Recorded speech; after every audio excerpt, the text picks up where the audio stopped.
വേദാംഗ ജ്യോതിഷത്തിലെ അമൂല്യമായ അറിവുകളും ആധ്യാത്മിക ജ്ഞാന ഉപദേശങ്ങളും പകർന്നു തരുന്ന പ്രശാന്തം ആസ്ട്രോ ചാനലിലേക്ക് ഏവർക്കും സ്വാഗതം. കൊല്ലവർഷം 1200 ആണ്ടിലെ കുംഭസംക്രമം മകം നക്ഷത്രത്തിലാണ്.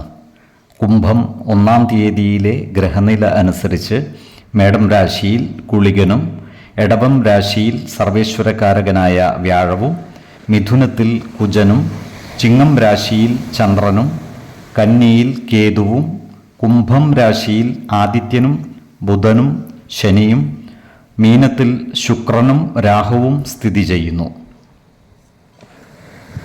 രോഹിണി നക്ഷത്രത്തിൽ ജനിച്ചവർക്ക് കുംഭമാസം പൊതുവെ ഗുണദോഷ സമ്മിശ്രമായിരിക്കും.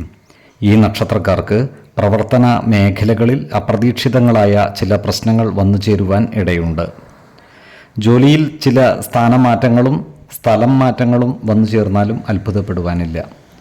ഇവർക്ക് വരുമാന വർധനവ് ഉണ്ടാകുന്നതാണ്. എന്നാൽ സാമ്പത്തിക നഷ്ടങ്ങളിൽ പെട്ടുപോകാതിരിക്കുവാൻ പ്രത്യേകം ശ്രദ്ധിക്കേണ്ടതുമാണ്. സാമ്പത്തിക കാര്യങ്ങൾ കൈകാര്യം ചെയ്യുമ്പോൾ അതീവ ജാഗ്രത പാലിക്കേണ്ടതുമാണ്.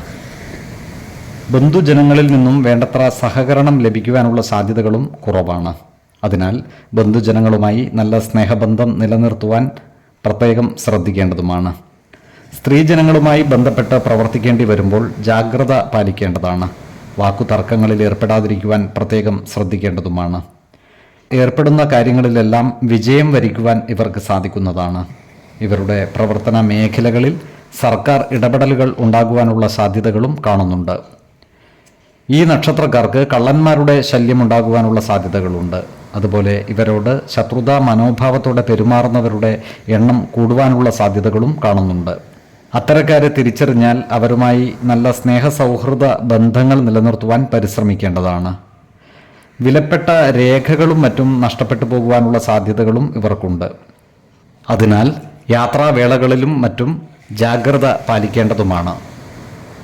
അതുപോലെ പലവിധ ആരോപണങ്ങളെയും അതിജീവിച്ച് മുന്നേറേണ്ടതായിട്ടുള്ള സാഹചര്യവും ഇവർക്ക് വന്നു ചേരുന്നതാണ്. ഈ നക്ഷത്രക്കാരായ വിദ്യാർത്ഥികളും മറ്റു പഠിതാക്കളും പഠന കാര്യങ്ങളിൽ ഒരു പ്രത്യേക ശ്രദ്ധ പുലർത്തുന്നത് ഗുണകരമായിരിക്കും. ആരോഗ്യകാര്യങ്ങളിലും ഈ നക്ഷത്രക്കാർ ജാഗ്രത പാലിക്കേണ്ടതാണ്. 9, 17, 31 തീയതികൾ അനുകൂലമാണ്.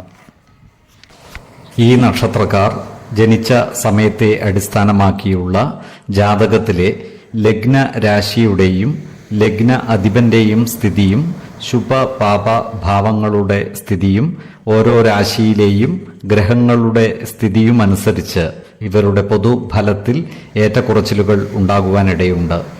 കുടുംബ ദേവതകളെയും ഇഷ്ട ദേവതകളെയും ഉപാസിക്കുന്നത് ഇവർക്ക് ആയുരാരോഗ്യ സൗഖ്യമേകും. ഇഷ്ടദേവതാ മന്ത്രം 108 തവണ ദിനംതോറും ലിഖിത ജപം ചെയ്തു വരുന്നത് ഇവർക്ക് സർവ ഐശ്വര്യങ്ങളുമേകും. നല്ല വ്യക്തി സാധനകളോടെയും ഉപാസനകളോടെയും മുന്നേറിയാൽ സർവേശ്വരാനുഗ്രഹത്താൽ ഇവരുടെ സർവകാര്യങ്ങളും മംഗളകരമാകും. നന്ദി, നമസ്കാരം. ജ്യോതിഷരത്നം പ്രശാന്ത് കണ്ണൂർ.